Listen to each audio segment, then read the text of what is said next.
Hello and welcome to the Local Investing Resource Center interview series. My name is James Frazier, and joining me today is Earl Murman, a member of the Local Investing Resource Center out of Port Townsend, Washington. Welcome, Earl. Thank you, James. Thanks for joining me on this beautiful summer morning. Well, thank you. It's a pleasure to be here and to share some of the things we've learned from this experience. Absolutely. Thank you. So if you could just start out and tell our audience a little bit about your background and your interest in local investing, how you came about the concept. How did you come to local investing? So my wife and I moved to Port Townsend in 2006. I retired as a professor, and she is a director of education for a theater company. And this is our community now. Mm-hmm. We learned about local investing because of a public meeting on the Lion program. And Okay. we'd actually not ever thought about local investing until then. 75% of our assets are in property or retirement type accounts, Mm-hmm. which gave us some flexibility with the remaining 25%. Mm-hmm. So we decided, we set some objectives. The first one was to create jobs in the community. Excellent. And then we wanted to diversify our investments Mm-hmm. and to earn a modest return. We're looking for modest, reliable returns. Excellent. And from there, we just waited till the first Lion investment opportunity came along. Okay. So, once you got your first opportunity that you were evaluating, what was your process for looking at that and deciding if you wanted to do it? Well, of course, the first thing was, did it meet our objectives? Mm-hmm. And not all have, so we haven't looked at all of them. So you passed on quite a few. Yeah, we've passed on quite a few. Yeah. The first one we invested in, we really got interested in the business and the people running it. And Mm-hmm. it's a cider company, Mm-hmm. and it run by a dynamic young couple, and we just said, this looks like something we'd like to be part of. Mm-hmm. And that was about it. Okay. Yeah. So you didn't do like a deep dive on the financial statements, or it was more of a feeling with the people and We did. We looked their at their history? business plan, and we talked to some other people. But in the end, you make like you make any decision. Mm-hmm. You make a decision based upon your gut feel, Mm-hmm. and if it doesn't feel right, Mm-hmm. then you don't do it. So those other Okay. things, help you arrive at something that feels right. Right. But I think a business plan is just a plan, and none of the business plans that we've seen have actually played out exactly as expected. Right. Some have done much better, and some have done worse. Yeah. But so you can't base it just on a Of business course. plan. Yeah. I find it really compelling that, an MIT professor is saying that, an investment decision comes down to the gut, Oh, yeah. which is, Yeah. I mean, it's true, that in the end you have to make a decision. Yeah, you go in your best judgment. Exactly. And something I'll tell you as we get going in some of the stories, but you have to accept that there's risk with all these. Of course. And so you have to be comfortable with the risk you're taking. Uh-huh. And some of our investments are higher risk than others. Right. And so how do you evaluate the risk and decide if it's appropriate for you? Well, again, it's kind of a gut feel. I mean, Okay. The riskiest ones we've had are the ones that, as I said, our objective was to create jobs in the community. Got it. So we've taken greater risk on the ones that would create more jobs. Okay. That's really admirable. There's a lot of people doing what's called impact investing right now, which that's exactly the point, is to create jobs or create a social good or environmental good. And it's really interesting that you're able to do that with a portion of your retirement portfolio through local investing. Yeah, and and why do we do that? Because this is our community. Right. Okay, You care. Yeah, we want to have a community that's multi-generational and Uh-huh. multi-economic levels, and Right. so instead of sending money to Wall Street and it goes to someplace I have no idea where, Right. at least I can see what's happening here. Absolutely. It's very visible what's happening. Yeah, and you get to enjoy those results if they're good. And if they're not good, you lick your wounds, and at least you helped your community. Right, right. So are your results, have they generally been good? I mean, you're sitting here talking to me, so I guess you're not completely frustrated. Well, let me give you a quick summary. So my wife and I, all these investments are together. We've invested in 11 different organizations. Wow. Uh, You built a portfolio then. Yeah, so it just happened. So here's the portfolio. 2 are restaurants. Okay. 2 are nonprofits. 2 are construction repair type industries. 2 are food or beverage. Okay. 1 is professional services, and maybe I left something out. I don't know. Wow, so that's a really diversified portfolio. I mean, Yeah. it's all in your community. Yes. But within the community, you've diversified across different sectors. Yeah, and let me just say for the benefit of the audience that those are 11 investment opportunities out of probably, I don't know, maybe 60 or something. 40, 50, 60, 60 yeah. that we've had. Yeah. So it's not like you've taken every opportunity. Oh, not at all. Yeah. Not at all. Yeah, no, you have to be selective. So we have 11 investments we've made, and one of them was returned because the business didn't get started. Okay. So we just Gave your money money back. back. One was a line of credit to a nonprofit, Okay. and they've never called on it. So All right. and then one has just happened this past month, so we have no Mm-hmm. we have no results to report yet. So Okay. that leaves 8. Okay. 6 of those 8 have had perfect payment records. Okay. Great. If there's been any slippage, it's they've let us know that it's going to be 15 days late or something. I Sure. consider that a perfect payment record. You're right. One converted by the way, all the investments were loans. Okay. One converted the debt to equity Okay. because they needed to improve their balance sheet so they could raise additional capital. Mm-hmm. And one went bankrupt. Oh, wow.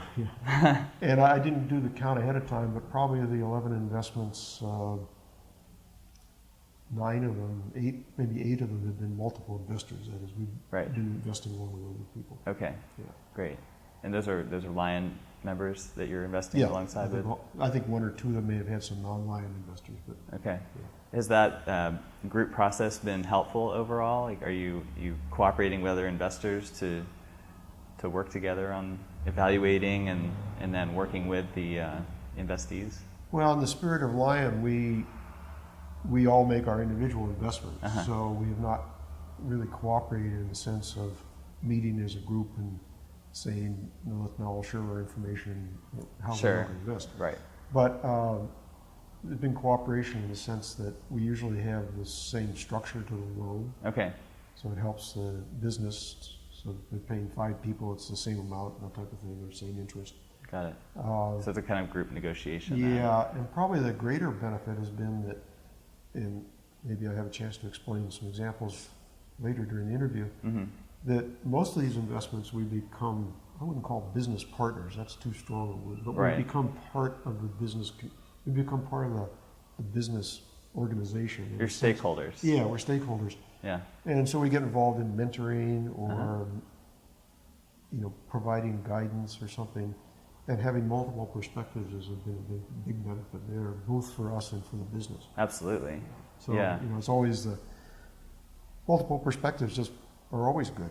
Yeah, absolutely. It seems like a real win-win for both the investors and the Yeah. business owners and the community as a whole Yeah. to create those relationships in that community where there wasn't anything before. Yes. Like if you just sat your money in an IRA, like none of this would be happening really. None of it.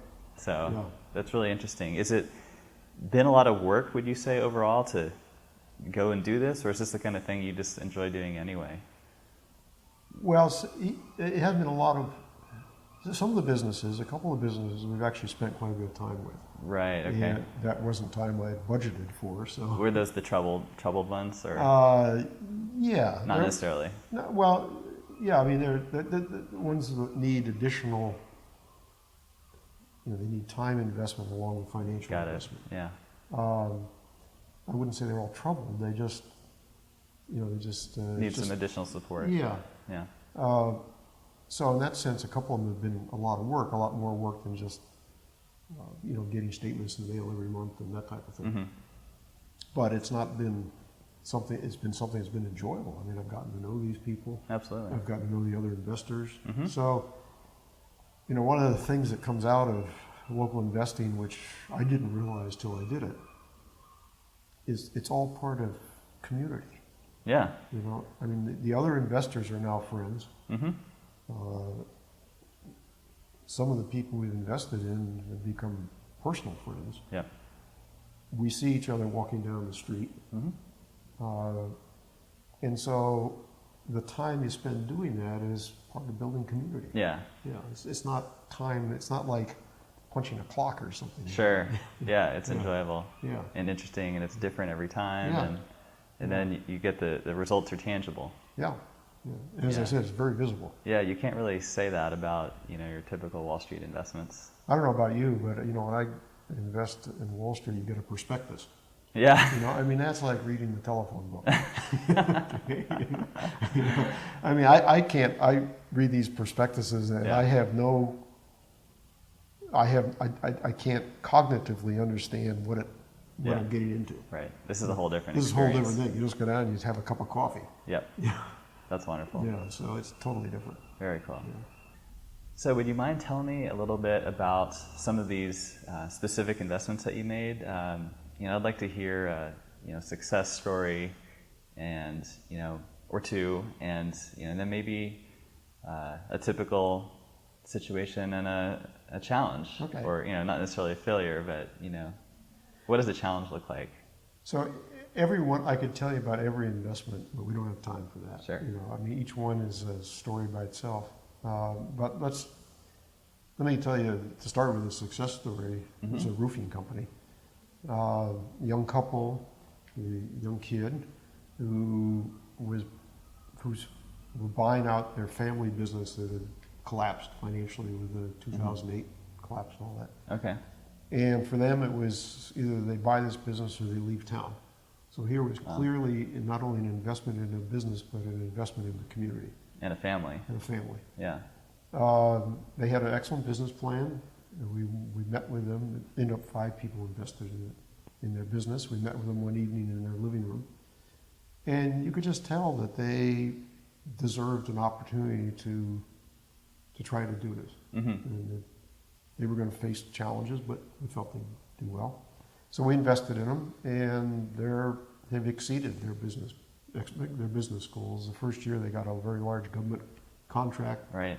$1 million contract. They needed additional financing to handle the cash flow for that, so more people invested. It's amazing. And they paid back everything on schedule. Yeah. Business has grown. They employ a lot of people. Wow. Working people. Most of their employees are single. They have families, and they're the single provider for the family. And we've become personal friends with them. And Okay. They've been to our house. We have barbecues, and we go to their Oh, house. wow. And then when their son has a birthday party, they invite us and that type of Oh, thing. wow. So I mean, it's just a huge success story. Yeah.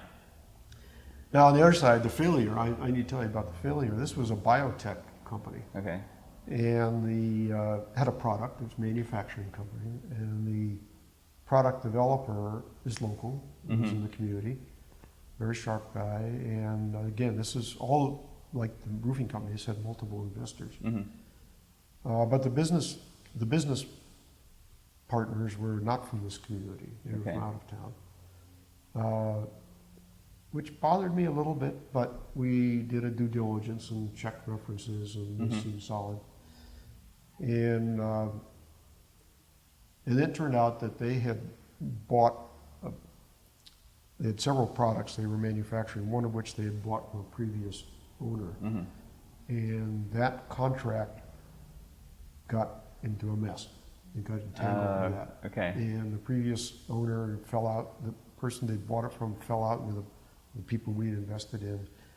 And that previous owner then started meddling in the business to the point where the sales couldn't be made. Oh, wow. And the whole thing collapsed.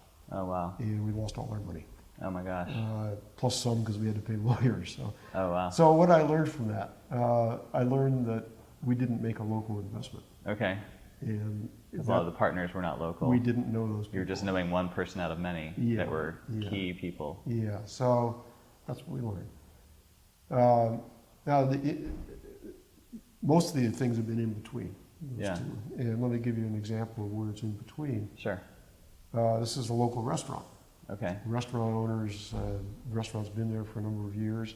It's an excellent restaurant in town. Mm-hmm. And she had a bank loan which was paying 10.5% interest and was just killing her. Okay. So she applied to Lion for refinancing. All right. And 4 of us, actually me and 5, invested in her restaurant. And it was like giving her a new energy. Right. When she found out the community wanted her here, it just energized her. Her business has soared revenue-wise. Well, not soared, but had healthy gains revenue-wise. Her cuisine is excellent. She's getting, excellent reviews on the TripAdvisors and all those things. Okay. But it's a restaurant business, which is a struggle. Yeah. Okay? It's a struggle. Lower margins. Lower margin, struggle to make a profit. Yeah. A lot of competition in this town for restaurants. Absolutely. So what's happened is the investors, not just us, but some of the other ones, have become like mentors for her. Mm-hmm. And we meet with her regularly Yeah. to go over her financials Wow. and talk about how she could trim costs here, increase profits there. And she's told us that she never before has been able to talk about the business operation with anybody because she's been scared to. Wow. But she knows that she can trust us. Right. And so she'll tell us anything. Because you're on the same team. Yeah, we're on the same team. Yeah. And It's she's doing amazing. fine. She's now making a profit. And she's got this amazing mentorship resource now. Yeah. And again, we're like friends. We're not as close as we are to the roofing company Sure. people, but we see each other, we hug each other. And, Oh, yeah. that type of thing. Uh-huh. So I'd say most, those kind of span the Yeah. whole gamut.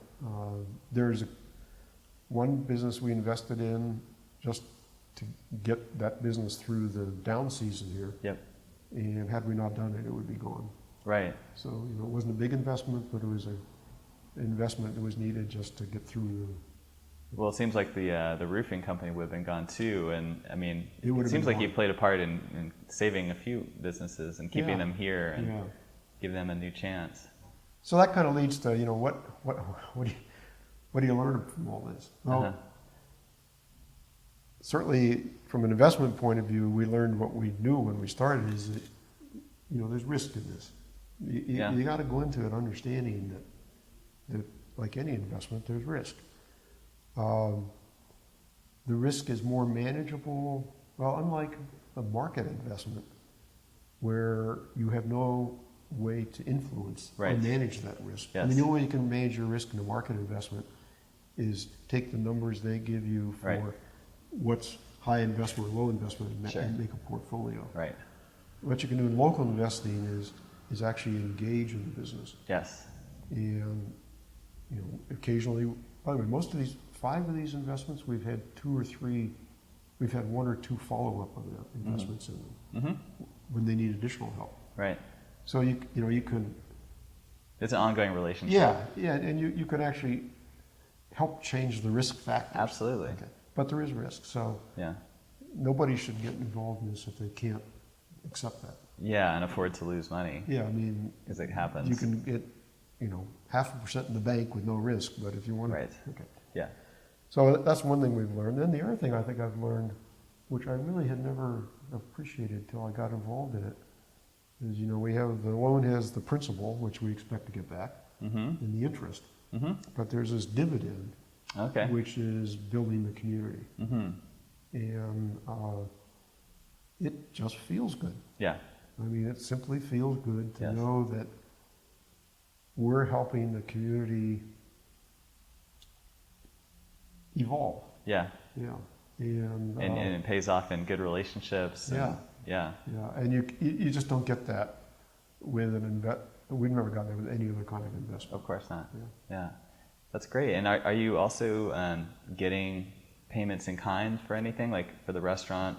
Do you get like a discount when you go in or anything like that? No. Okay. No, we don't. We pay because we don't want to.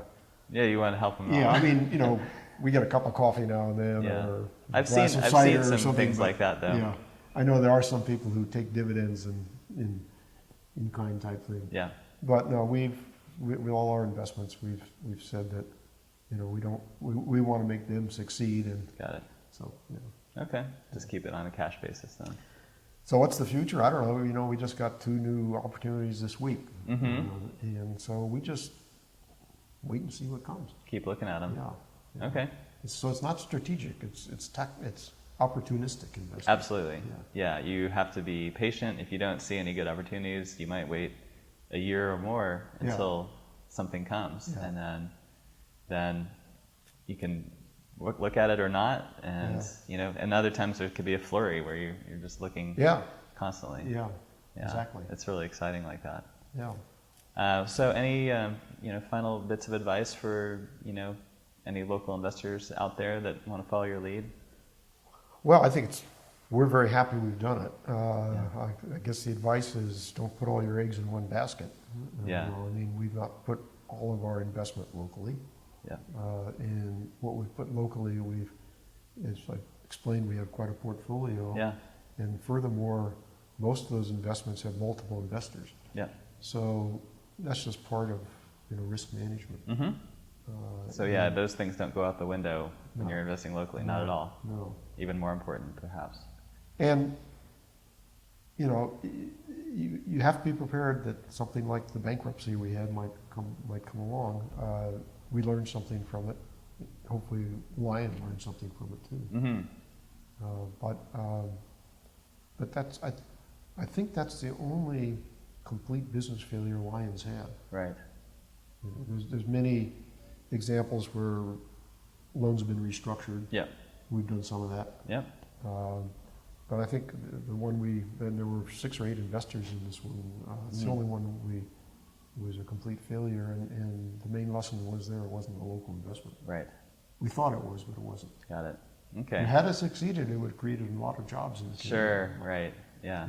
You can never really predict. So I guess not putting too much in any one business probably makes a lot of sense. Yeah. So if you're going to go into local investing, you want to have enough resources that you can have multiple investments if you really want to do it. I mean, if you have a limited number of resources, fine. Pick one that's very safe. Right. Okay. Yeah. Great. Good. Thank you, James. Yeah, absolutely. Thanks for joining me. Well, thank you for everything you've done to, you know, make something like this happen for us. Absolutely. You know, without you, we wouldn't be doing it. Happy to do it. Or the other people who started Lion. Yeah. Yeah. Right on. Thank you. So again, this is Earl Murman joining me today. I'm James Frazier. Thanks so much for joining us. And until next time.